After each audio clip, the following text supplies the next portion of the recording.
Tunis. I am an assistant professor in the Department of Nuclear Engineering. And for the next, 5 minutes or so, I'll be talking to you about our project with the Center for Academic Innovation and their XR initiative, which is the Extended Reality Nuclear Reactor Laboratory, or, in short, how the name has involved the virtual forward nuclear reactor. So to just briefly outline this, I'll give you a little bit of history and motivation, talk about, why this is an intriguing project for XR, then sort of go through just in a nutshell the type of work we've been doing in the project and conclude with some benefits and challenges. So, background on this, back in 1948, after World War II, the university started what's called the Michigan Memorial Phoenix Project, which is still ongoing today. It's a memorial to those members of the university community who lost their lives in World War II. And I think in terms of memorials, it's a very, very interesting one. It was designed to be a living memorial. It was also kind of the first instance of a really university-wide fundraising effort. And for the purpose of this memorial, they chose, atoms for peace, right? There had been the devastation caused by nuclear weapons that helped end World War II. And, kind of following that, society was really now thinking about how do we use this newfound science for the good of all humankind.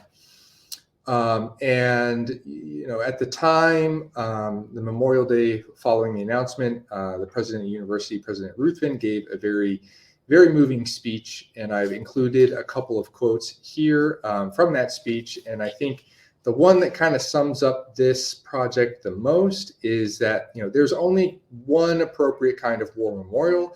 It's a memorial that will eliminate all future war memorials, which, when you start to think on that and internalize it, that is a very audacious thing to strive for. And so that's, something with my work I, strive for and try to carry forward and bring to this project. So with the Michigan Memorial Phoenix Project, kind of at the center of that was the Ford nuclear reactor. That was kind of the centerpiece physical infrastructure that enabled a lot of research for well over 50 years. And, as a part of the mission of that reactor, it was, central to, I think, the curriculum within the nuclear engineering department. And it's central to, I think, any nuclear engineering department's curriculum. And, it's really a unique thing to walk up to one of these reactors and look down in the pool, like you can see there in the lower right. That's a no filter photo. That's what they actually look like when they're up and running. That blue glow is a special kind of radiation called Cherenkov radiation, which is essentially when particles exceed the speed of light in water. So they're not exceeding the speed of light in a vacuum, so everything is fine in the universe. But it can happen in other media outside of a vacuum, so water. And when they slow down, kind of like you have a sonic boom when planes go, break the speed of sound. When you break the speed of light, you get this really cool blue glow. And so being able to experience this and have this as a part of the curriculum is something that's really experiential. And we kind of heard the importance of what XR and VR bring to lived experiences and how those can be utilized in education.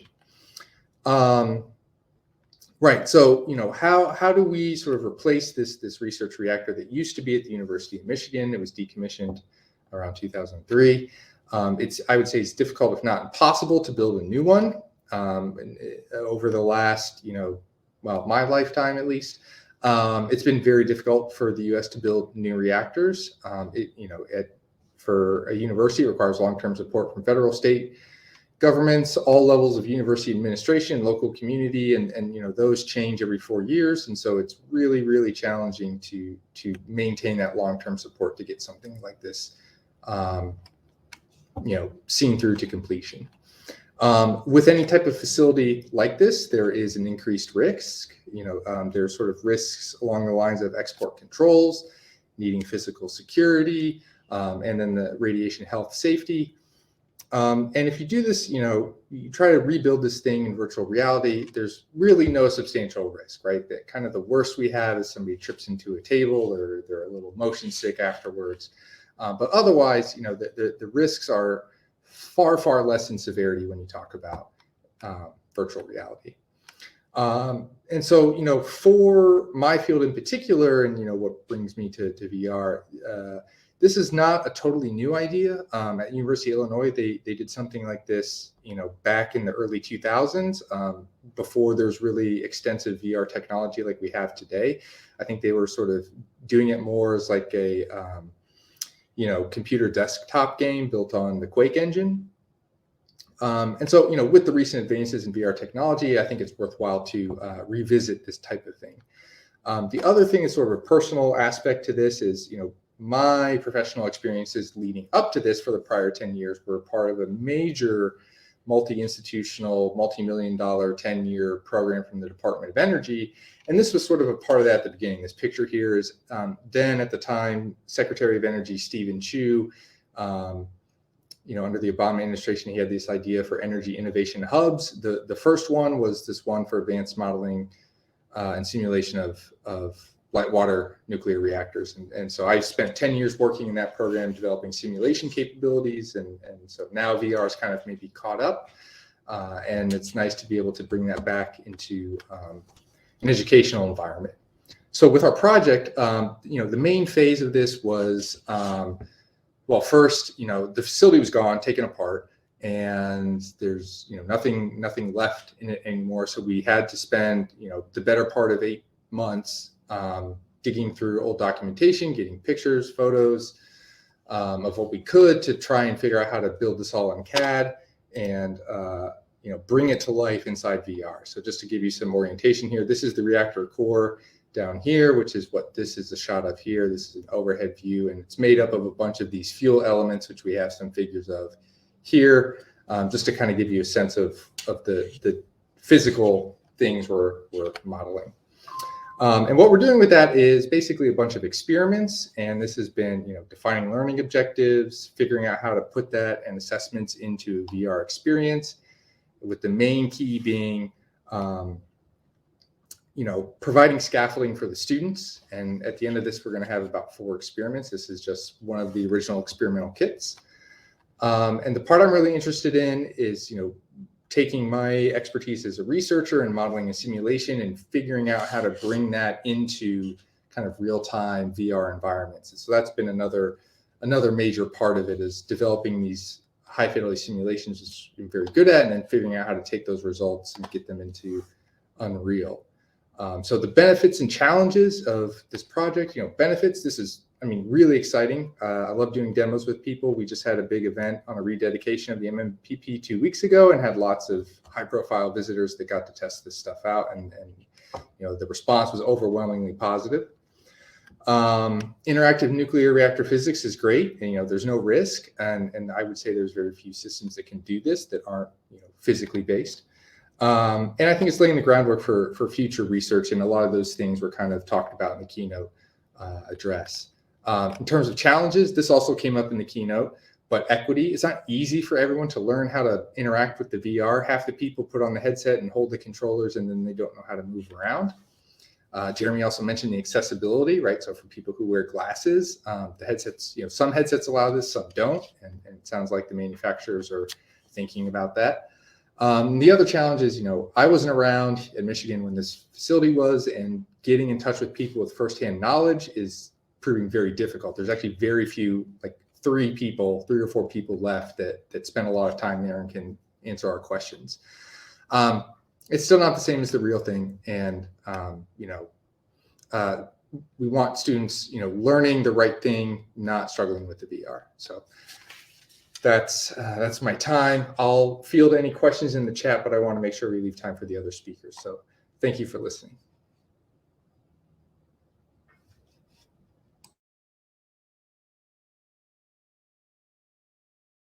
And I'm not sure who the next speaker is.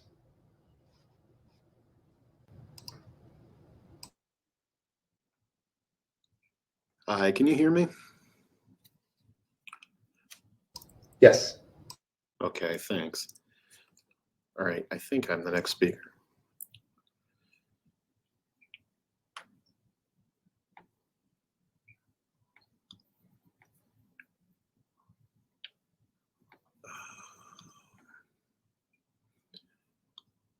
Sorry, Amelia, you know, I did practice this, I promise.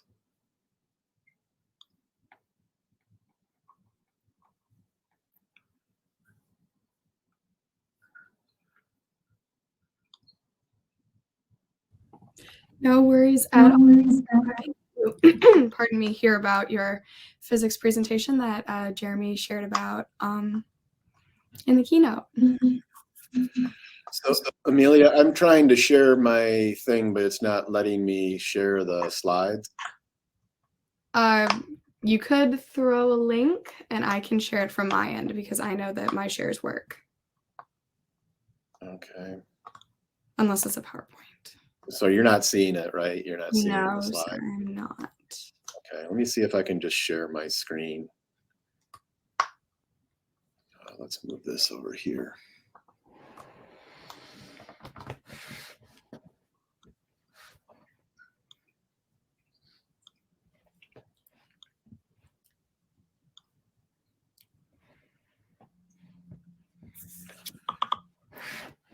Did that work?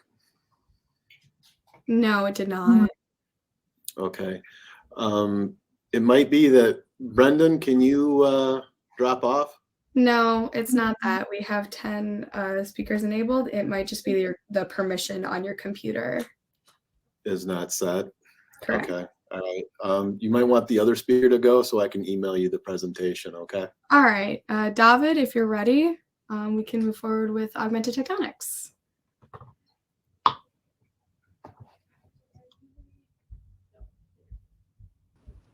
Hi, can you hear me? Yes, we can. Perfect. All right, so I'm trying this on my end then. I'm gonna share screen. There we go.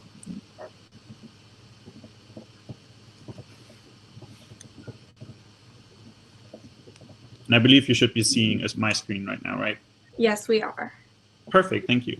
Well, thank you very much for letting me talk alongside such distinguished faculty here. Today, I will be talking about augmented tectonics and actually be touching on some of the things Jeremy Schreiber mentioned from Microsoft in the intro presentation. Augmented tectonics, we'll look at the behind the scene, as augmented tectonics is a product of the Taubman College Architecture of Urban Planning and the Center for Academic Innovation collaboration. It is an immersive learning platform for architectural construction that really bridges the two-dimensional concepts with three-dimensional relations in a dedicated material world. So basically, what it does, it takes the textbooks learning and the things that Jeremy was describing earlier in the presentation, where things are in 2D, on a 2D flat surface, describing three-dimensional things, and turning it into an immersive learning environment. So the 2D things are basically translated into what I would call a 3D plus environment, because the addition of audio and other interactive means allow really to take things apart, to zoom into things, and relate them to a scale that is in the textbook not really possible. In action, it looks something like this, and there should be a visual video showing here, as you enter one of the material worlds and browse around what is this exhibit space with different kinds of exhibition pieces in it. In action on the other side of the screen, it looks somewhat like this. You have the familiar picture of people wearing glasses, wearing the headsets. But at the same time, we built this app to work on your computer screen. So in order to be more equitable to students and launching it during the hybrid working mode at the height of the pandemic, people were able to log into this program through the headset that we had at the university, but also through their home laptop. Things you see in this exhibit are basically what I mentioned earlier, explanatory pieces that take things apart that are more complex and harder to understand for people, just in the sheer drawings and diagrams, but also face them with learning challenges where they have to work through the acquired knowledge of the exhibit and apply that in order to reach checkpoints that then were later graded in the course. So it basically really makes two-dimensional things very tangible. It relates the two-dimensional drawing, as I mentioned earlier, to something three-dimensional. And we did that sort of as a train of thought running through this overall scheme and working through those challenges to let students reapply those skills and question what is in 2D and what is in 3D. As I mentioned before, these are worked through in dedicated material worlds. So before Jeremy mentioned metal, wood, and concrete, those are finally launched. We also have masonry that's basically in the pipeline to be launched for the next iteration of this program. And all the material worlds are built up in a similar fashion, as they are basic grounding concepts that are explained about the history of a material, its usage in time, some basic facts, how it's produced, manufactured, how things are assembled, and ultimately how they become a sort of architecture. And as we just walked through these last couple of slides, all these things are reflected in the way that the world is built. As a team, we worked over several programs together. So on the Topman College side, we coordinated with the Center for Academic Innovation and used several different programs, and ultimately funneled all the content that was created through the Unreal Engine to create this VR world. So how did we get there? This was basically a process over almost a 2-year by now sort of project timeline, where we went back and forth between concepts development and the things we learned to adjust and reiterate on the things we wanted to move forward with.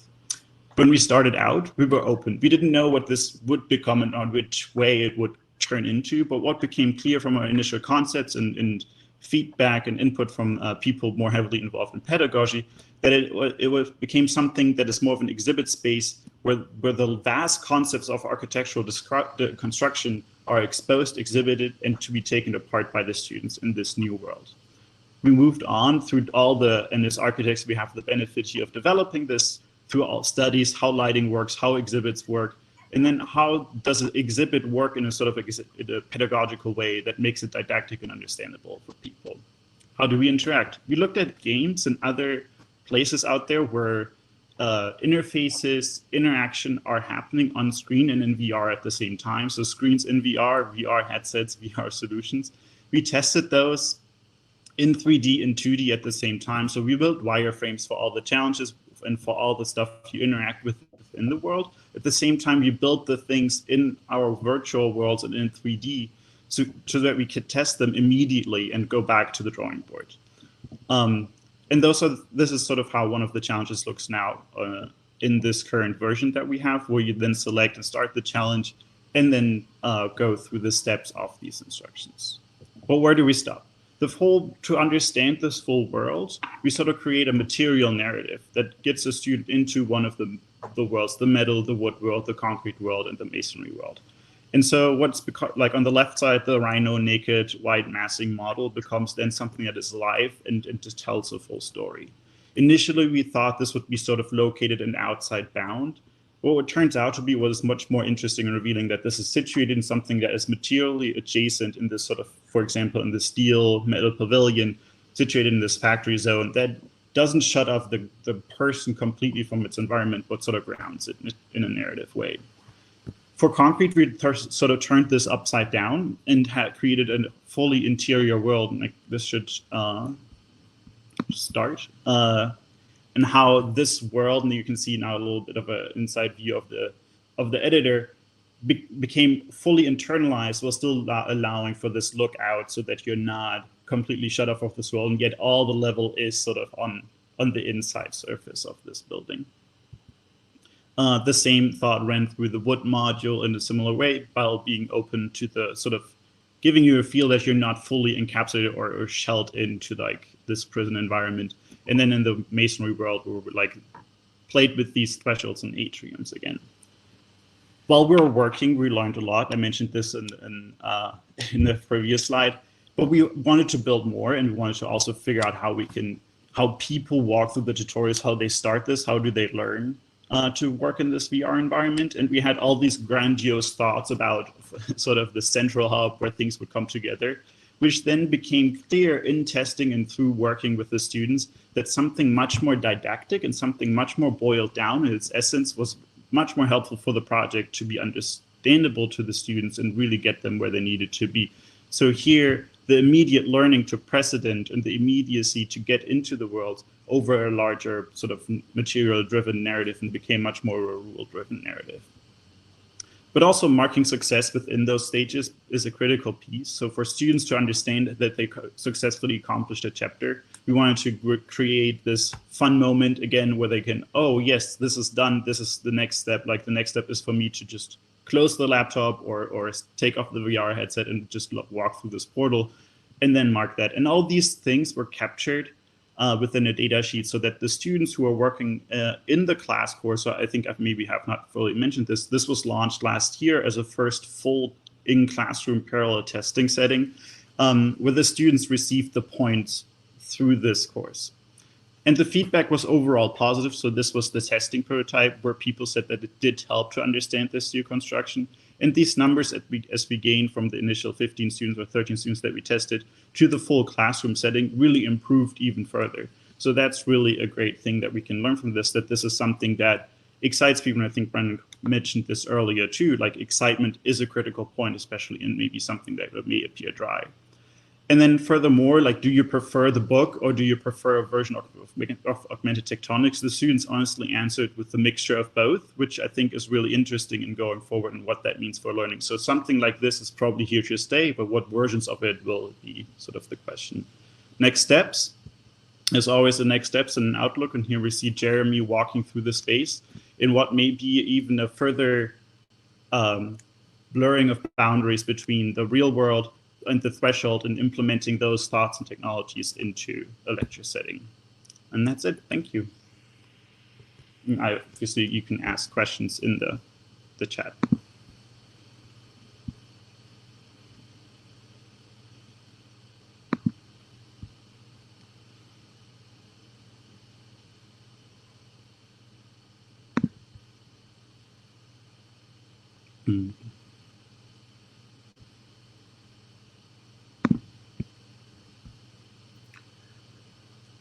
Amelia, can you bring it up?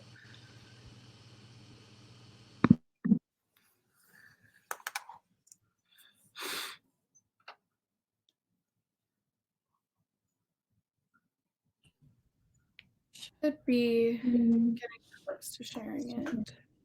Okay, no worries.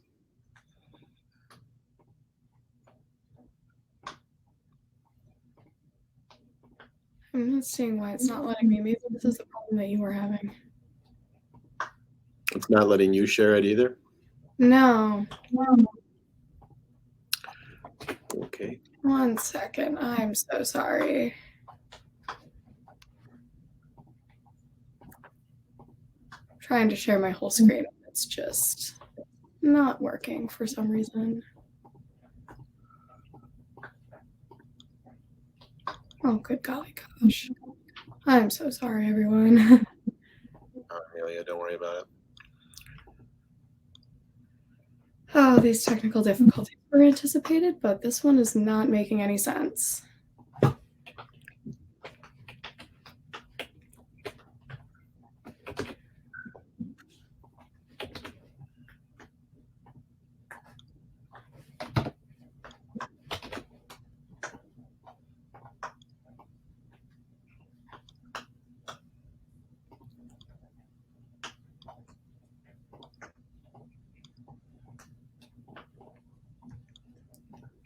There we go. Oh, geez. Well, in the absence of slides, Thomas, if you could, if you want to just start chatting about your project. Well, The whole thing is beautiful I know. pictures. I know. I wonder if I can.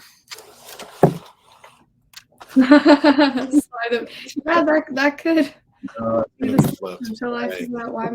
well, I'll explain the project, I guess. So the idea was to take our introductory physics labs, particularly the mechanics labs. 141 is the number. It's kind of known for being rigorous and incredibly boring to the students.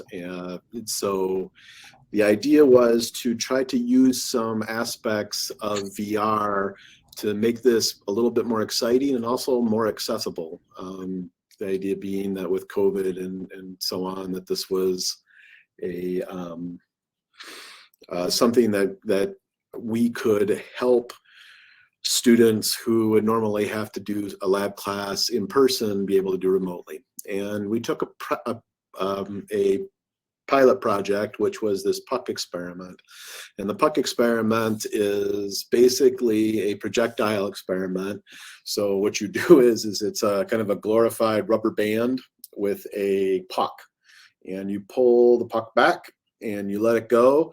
The rubber band flings it, and the puck flies however long it flies and lands. And based on Newtonian physics, so just calculating based on gravity and the launch parameters, the velocity of the puck leaving, things like that, that you're able to actually determine where it lands and its projectile motion. We have cute little cameras that actually record the projectile motion, and then you can make predictions based on that.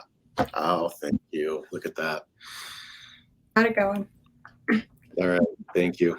I appreciate it. Okay, so Need to move forward? Yes. yeah, forward. If you can make it a little bigger too, it looks like it's all kind of smushed. So yeah, this is all I can see. I can only see presenter mode. Okay, that's all right. All right. So why don't you go one slide up? All right. Or to the puck experiment? Yeah, to number 2 is fine. Okay. Yeah, I'm not seeing any changes. Interesting. It's just a PDF. Okay. Well, anyway, the puck experiments, the idea was to take this puck experiment and do something more exciting with it. Trajectory motion is applicable in all sorts of things, ballistics, for example. Of course, that's not something that we really necessarily would be introducing to the students, but we were interested in rockets. And so the thought was, all right, let's try to port this over into a rocket experiment where we launch rockets, see where they fall. And then the idea is eventually with your predictions, you can launch a rocket into space. And so have it connect up with the International Space Station, so to speak. And so what we did was we ported over the idea of the laboratory completely into this space. So the exact pedagogy that you want to know, starting out with launching rockets, making predictions about where the rocket lands, and being able to see kind of based on that what happens. And then also include things like uncertainty. So, when you launch something, you don't always do it with perfect precision. And so we wanted to introduce concepts of uncertainty as well. All of this, we ramped around the idea of the Oculus Quest. We wanted it to be as cheap as possible, something that didn't require a lot of infrastructure. And so, unfortunately, I can't show you the slides because of our technical difficulties, but Louisa Salim and Eric Schreffler were the developers on this, and were basically absolutely critical in many of the really serious technical design technical issues there were. The project requirements were rough. We wanted to be as visually appealing as possible. The idea is to make it exciting for the students. We wanted controls for angle and launch velocity, the option to launch from these rockets on different planets so that we could actually do different gravity settings. And so what you can see is you can switch to the different planets and see the outcome of that. We wanted the results to be easily to be displayed, including trajectory, distance traveled, numerical information that we can dump down. The students can analyze it afterwards. And then a digital notebook that they can go back and forth between the real world and then the VR world and make notes in either area and see them there. And then secure UMISH login. And then at the end, we were really hoping to make multiplayer work. Eventually, we ran into some troubles with that, but nonetheless, we went quite far with it. If you can go next slide, great. Great. Okay, so the environment, I guess we're running out of time, aren't we, Amelia? The environment real quick is that basically the student goes through this VR introductory space where they go onto a platform. There's a video, but I can't show you the video. So the platform you can see on the lower right-hand corner with Great. That's good. Yep. Next slide. So the platform is there on the left-hand side. That's what the student interacts with. You can see they're on Earth at this time based on the green stuff everywhere. The launch controls are really simple. They can move a couple of sticks and set the angle of the rocket launch and the velocity of it, and a big red button to press that makes it launch off into whatever direction it is. There's readout displays, which you can see in the lower right-hand corner, projectile motion, you can see the distance traveled, and then there's this little buttons you can press to export the data based on the different launches. And so the laboratory is basically launching at different angles, launching with different velocities, and trying to make predictions based on that. And then mixing up the planets. So Mars has different gravity than Earth, so does the moon. How does that affect the projectile motion? And so next slide, Amelia. Apologies, I will have to bounce to the next session. Okay, all right. So let's try to clean this up quick. And so the lab notebook was a big deal, the ability to go back and forth and take notes in either end. So that was something that we really wanted. Next slide after that. This is the video example, which we can't show. Next slide. And then here are the different planets that you can go to. So the moon, the Earth, Mars. And so different gravity, you can do the experiment differently. Multiplayer, you can see the other player on the left-hand corner. And so multiple people can work on at the same time, and keep going. And the idea to the future is develop more experiments, possibly maybe do an online laboratory class using just this platform, and then make it more generalized so we can develop more experiments on our own without necessarily needing developers to hold our hands the entire way. But that's the project in a nutshell. It was quite successful. We've had students test it, and all have really, really enjoyed the environment, thought it was quite exciting, and we're getting all the physics concepts down by it. It can all be done remotely, so satisfies that. I think it would be a useful thing to investigate for future remote classes, actually. So, all right, that's it. Thank you, Amelia.